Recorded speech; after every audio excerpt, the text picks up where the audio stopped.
Are you looking for affordable office space in Marion? The professional building located at 685 Delaware Avenue is the place for you. For more information, call 740-383-6803. Office space is now available. Again, telephone number 740-383-6803. This is Scott Spears, and I'd like to welcome you to another edition of Scott Spears Now. Today, a current events episode with a very interesting guest who I'll tell you more about in just a moment. The topics discussed in today's episode: the reopening of the Hostess Cupcake Factory, unionless, about 4 or 5 months after their bankruptcy in late 2012. Also, we'll talk about Barbara Bush saying she does not want son Jeb to run for president in 2016. She said this during the opening of the George W. Bush Library, Presidential Library. Our guest who we're going to discuss all this with today is a man who I'm sure you've seen. He's Mr. Question Mark. He's Mr. Free Money. He's Matthew Lesko. And I found him just as interesting, fascinating, and high energy as you would expect him to be. He'll be contributing to the show a lot in the future. Let's go to Matthew Lesko, current events episode of Scott Spears Now. This is Scott Spears, and I'd like to welcome you to a very special episode of Scott Spears Now. News all over the place as we head into May 2013 here. Barbara Bush has said that she does not want her son, Jeb Bush, to run for the presidency, and Wonder Bread, Ho-Hos, and Twinkies looks like they're going to return here very soon as the Hostess Company is opening up a plant in Alabama. No unions, which maybe is what put him under the first time, so they say. To help us sort all this out is a guy, first-time visitor here, but I can tell I'm going to like him already. He's certainly no unfamiliar face to any of the viewers out there. He's Matt Lesko. Matt, I was thinking on how to introduce you there. What do you call yourself?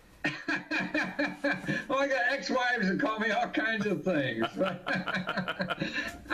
I don't know. I mean, I see myself as, just trying to make a buck and have fun at it. As an entrepreneur, I had a bunch of businesses that failed. I have an MBA in computer science, and even back in the 70s, I had a software company that went belly up. So, yeah, I don't know. I just trying to show people about free stuff that I had no idea this stuff was here. And so I've been spending my life trying to educate people. I was a college professor in computer science for a number of years. Well, I do want to let people know we are going to have you on the program very soon to discuss your career. So we'll get into that very soon. And I'm going to ask you about... you had Larry King me. It sounds like my career's over then. No. I think you got a long run. Real quick, Matt, I do want to ask you about what do you make of Barbara Bush saying she does not want Jeb to run? Do you think she's being honest? Who the hell knows? I mean, these families, they're all programmed. They're all... Nothing is very much off the cuff, except when George goes into a supermarket and doesn't know what the hell a scanner is, Otherwise, these people are pretty practiced, to know what they're going to say in public. But then again, that doesn't mean that it's right or wrong, because maybe she's saying it for one reason, to deflect something, to make it easier for him to bow. Who the hell knows? well, Matt, I want to get most of us out here are trying to earn a living and do good work, instead of what's Babs. How old is she? She must be close to 90, huh? She's close to 90. I believe about 87, 88. Oh, good for her. I mean, I hope to be doing this for 25 more years. So anybody who's, doing stuff, at that age, my hat's off to them, no matter what the hell it is. Well, Matt, I want to get a little closer to something here of your expertise out of the political realm. Very interesting story. The Hostess Company, for people who don't know, I don't know how you could miss it, but toward the end of 2012, Hostess Company went out of business, which brought an end to the Twinkie, the Ho-Ho, the Wonder Bread, all that good stuff, due to a union dispute, so they say. Not even a year later, here they've announced they're opening up a new plant in Alabama. No unions. We'll have the Twinkie, the Ho-Ho, the Cupcake, Wonder Bread still on the fence. I think it'll come back. Matt, are you pro-union? Well, the real answer is depends. Yeah, whether a union needs to be there or not. I mean, that's the issue. I mean, you can be pro-union, you can be against unions. Some are good, some are bad. You know, why do we need them? I mean, that's why the problem with our country, I think everything is right or left, and the answers are really in the middle. It depends. When do we need a union? You know, I think sort of like, you know, the janitors who work, you know, in the hotels in Washington, D.C. probably need a union. They're being taken advantage of, you know. The teachers, yeah, I don't know. You know, how much? Well, maybe. You know, I haven't thought that through. But, you know, when do we need them and when we don't? Now, hostess and unions, man, you know, when you're not making money, you're just cutting. So whether it's unions you're going to cut or whatever, this is survival, you know. And so that's why when people go offshore, I've used things offshore or whatever, that it is survival, and there's some good to that because capitalism thrives on the survival of the fittest. This is how we grow sometimes as an economy. But we can't be survival of the fittest for everybody, right? Because what about the people who are really in trouble? I don't want to live in a neighborhood where the neighbors don't take care of each other. Well, I think, Matt, I think the argument, though, is by the union is that, look, here's this billion-dollar hostess company.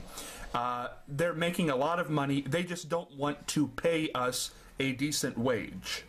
Well, I mean, that's a good argument. I mean, I don't know. You and I sitting here, I mean, I don't know the books. I mean, they went out of business, I guess, because of finances. Now, it seems to me that that's a plant and equipment business. You know, it's not like you're selling air like you and I do, you know. We're not really making anything. You know, they need this factory. So how much is involved in that? Yeah, I mean, certainly the union's argument is, you know, sounds reasonable. You know, I mean, because I don't want, if you're taking all my money and I'm in a partnership with you and I feel you're taking too much money, well, screw you, I'm going.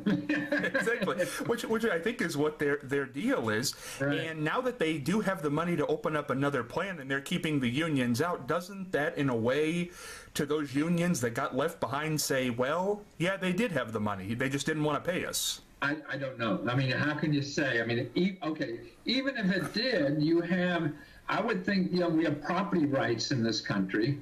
You know, I mean, whether it's morally right or wrong, you know, is something. There's a lot of issues to me on what's right and wrong. And that's why, okay, if you say you're pro-union, does that mean everything against unions is wrong? I mean, then that's, you know, I think that's a silly argument because, you know, you don't know the cases or whatever, and the other people may be an asshole, but they have the right to do it. You have a right to be an asshole in America. Well, I think you're right, and I think people prove that every day. But I think you've had them out as guests. I've had them on. They've been around. But the question is, and I think it's a valid question, and I'm not taking a side here, but the valid question I think is when a company declares bankruptcy and gets rid of all their employees, disbands the union, and then 5 months later opens up a new plant in another state, chances are they probably weren't as bankrupt as they said they were. Well, I mean, that may or may not be true, but let's say if it is, okay, I think what it is, you know, the issues may be, and I don't know, and I don't know how you could know without, I don't know the laws of that state for having, you know, a union should want to go bankrupt. I mean, I could think that one of the guesses in my mind would be that to get rid of all the pension stuff. See, maybe you could go bankrupt to get rid of the pensions. And so that sounds, if you make a commitment to somebody for their life and pensions or whatever, and you say, oh, I'm going bankrupt, you know, and then go across the street and, you know, in a different color suit to do the same thing just to get rid of your pension. Now that's, you know, sir, that's a tougher argument to get, you know, to skate out of. You know, if you really were in trouble and going to leave your business, but without the unions, you may be able to stay in business. Well, I mean, then you know, that's a grayer area to me. Well, it's a very interesting study, I hear, in how business works and the ability to close your plant and open it right back up. There is no law against that. So are the unions, aside from the teachers' unions and certainly the police and fire unions, do they just end up really in the end being useless now? I mean, the car industry certainly moved away from them. Yeah. Well, I mean, the car industry, but why did it move away? I mean, it's you're right. I mean, well, the unions being used, I mean, they're certainly shrinking in numbers. But why is that happening? Because, I mean, I think the main thing is what's happening in a bigger picture. What's happening in a bigger picture? We're producing as many automobiles or whatever. Manufacturing is bigger than ever, but we're doing it with a fraction of the number of people, And it really, to me, what happens when that happens, you have to be a smart enough, citizen to find out what's going on. I mean, those jobs without making $100,000 a year in those automobile factories with barely a high school diploma, that's over, man. So that's why it's an individual seeing that, because a lot of times, I mean, you have to balance that. Unions are good, but, if it keeps people around who aren't needed and less productive, and not needed, then that's not good, I don't think. We don't want to waste resources. We want to take that person and put them in something that is contributing to society. So I don't ever see unions going away. I mean, why? They're going to be around, and they are needed in some places, and maybe even more. And so, like anything else, like government, that's not going to go away, and that's a pain in the ass too, right? And probably a lot of people want to get rid of that. The same thing with corporations. I think we've sort of found the maximum limit on their effectiveness too. Well, Matt, I think this comes down to two questions. To bottom line this here is: are you sympathetic? We as a country, not you as a person, but we as a country, are we sympathetic toward the executive making hundreds of $1,000s a year and the guy in the factory who's making $100,000, but because of the union is making $100,000? Or are we sympathetic toward the $100,000 guy and not the executive who I'm sure kept his job as the company moved to Alabama? Yeah. I lost the point. There were too many 100,000s in there. Is the worker ever going to make a good wage? Yeah, I think that's going to be tougher and tougher and tougher in this country. No one knows for sure, but I think there's a lot of hope, mainly because we're going to be the fastest growing developed country in the world in the next 20, 30 years, and that gives hope. I mean, we're getting, but back to the other point about the rich and the poor, I think that's the biggest problem. I mean, to me, I really see the rich are rigging the system, to get the game played their way. Did Hostess rig the system? Well, rig the system. Go down to Capitol Hill. You're not a big government guy, are you, Matt? Well, yes and no. I'm trying to tell, my work is to tell people about how to use the government. And because it's a resource, it's a tool for people to use. What I see about government, where people are changing the rules to satisfy them, and why is the spread of inequality of wages happening? In my mind, is most of the rich people work harder. They work harder at changing the rules so they can take advantage of them. And they favor them. I mean, that's what I feel is the biggest thing, and that's what I feel the biggest problem we have, because then people, if you don't feel you're getting a square shake, like we talked about with Hostess, that you're going to say you're going to screw up your game. Well, Matt, so that's why if people are taking all the marbles and leaving little on the table for everybody else, man, I'm going to screw up your game if I'm affected. Well, Matt, I want to get two quick questions in here because I know we have to let you go. I know you have an engagement to get to tonight. Number one, for all those people, because I know they want me to ask you this, I'm sure, all those people at Hostess and around the country who aren't going to be making the union wage anymore, what's the quickest, easiest way to get some free money? Well, there's automatic training money. Every one of those people can get probably about $8,000 right now to go get trained in something else. Don't wait You know, the problem is people wait for a white horse to come up the door, you know, thinking things are going to change. We're going to get the backdrop back or whatever.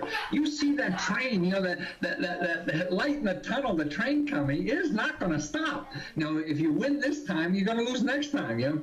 And the key to survival is training and education. I mean, nothing is guaranteed, but that's the best bet. How do you get that $8,000? Your career one-stop labor information center. Every place has them. You call just 211. Anywhere you are in this country, you just call 211 and tell them, hey, I'm looking at my local office to get training money to get a better job. Perfect. Now, does that money release to you, or do you have to show where it goes? How does that happen? Now, and usually they hook up with training facilities and pay them for your education. Oh, perfect. That's great. And the other question, Matt, are you as happy as everybody else that the Twinkie's coming back, the ho-ho, and the cupcake? You bet. Yeah, I was just... I don't think I had one in 20 years, but yesterday or 2 days ago, my wife and I were like at a drugstore or something, the food section, and they had, you know, the Twinkie wannabes, and I was just missing a Twinkie. We bought a whole box of those suckers. I don't know why. What about Wonder Bread, Matt? Should they bring Wonder Bread back? Oh, man, nothing makes peanut butter right more than Wonder Bread. Exactly. What's your favorite before we get out of here, Matt? The ho-ho, the Twinkie, the Wonder Bread, or the Hostess cupcake with the little white swirl? I'm a ho-ho guy. Ho-ho. Matt, I got to tell you, I've enjoyed this. This has been a very short time, but I've liked this segment. This has been fun. You're an upbeat guy. Well, ho-ho-ho. Matt, and we'll talk again in the future. You bet. Thanks. This is Scott Spears with Matt Lesko. Certainly an interesting guy I like a lot.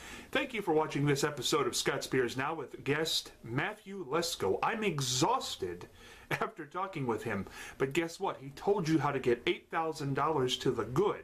So you can't say this is a lost episode. In the very near future, we're going to have Matthew on to discuss his life and times. How did he get the way he is? How did he get that unique look, those outfits, those glasses, that hair, that whole attitude, Mr. Free Money? It's all very interesting, and we're going to talk about that in the very near future. And we're also going to incorporate your questions, so send them to me. OSUKid2006@AOL.com. What did you think about Hostess? Is the union, are unions good or bad? Are they going to stay around? Are they not going to stay around? Will Jeb Bush run in 2016?